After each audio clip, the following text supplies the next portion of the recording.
আমরা একদিন দুই দিন করে এরকম 12টা দিন আমরা টাউন হল মেডিকেল এই ঘুরতেছি, আন্দোলন করতেছি, কিন্তু কেউ কোনো একটা ব্যক্তি এসে বলে নাই বাবা তোদের প্রবলেমটা কি, আমাদেরকে একটু বল, আমরা সমস্যার সমাধানের চেষ্টা করি। আমরা আন্দোলন শুরু করার আগে গিয়েছি পরিচালকের কাছে, পরিচালক তার কাছে বললাম ভাই এত সমস্যা। আমি আমার ভাইটাকে প্রথমে হাসপাতালে নিয়ে আসছিলাম এই আন্দোলনের 1 সপ্তাহ আগে। হাসপাতালে নিয়ে আসার পর সে অ্যাজমার সমস্যা তার ভাইটার, যেই ওয়ার্ডে শিশু ওয়ার্ডে ভাইটাকে নিয়ে গেছি সেই ওয়ার্ডে এমন ভয়ঙ্কর অবস্থা, আমার ভাইটা পরিপূর্ণ ট্রিটমেন্ট না দিয়ে আমার বাসায় ফিরে না যেতেছে।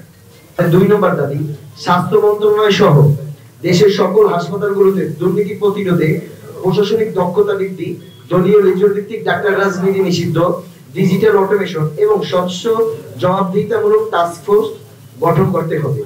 3 নম্বর দফা, স্বাস্থ্য খাত সংস্কার কমিশনকে জনগণের ভোগান্তির কথা শুনে তদন্ত সাপেক্ষে পুনরায় সুপারিশ, সিদ্ধান্ত গ্রহণ ও বাস্তবায়নে জোরদার পদক্ষেপ গ্রহণ করতে হবে। আমাদের 4 নম্বর দফা, 19 জন অনশনকারীর উপর যে ন্যাক্কারজনক হামলা হয় সেই হামলাকারীদের এবং ষড়যন্ত্রকারীদের সুষ্ঠু তদন্ত সাপেক্ষে তাদেরকে বিচারের আওতায় আনতে হবে এবং আমাদের বিরুদ্ধে আনা সকল ভুয়া অভিযোগ প্রত্যাহার করতে হবে। এবং স্বাস্থ্য মন্ত্রণালয়ের মহাপরিচালক ডিজি মহোদয়ের দেওয়া উস্কানিমূলক বক্তব্য অন্যতম দায়ী আমাদের উপর হওয়া হামলার জন্য, তাই তার প্রকাশ্যে জনগণের কাছে ক্ষমা চাইতে হবে বরিশালের ছাত্র জনতার কাছে। এটাই হচ্ছে আমাদের 4 দফা এবং স্বাস্থ্য খাত সংস্কার আমাদের 4 দফা।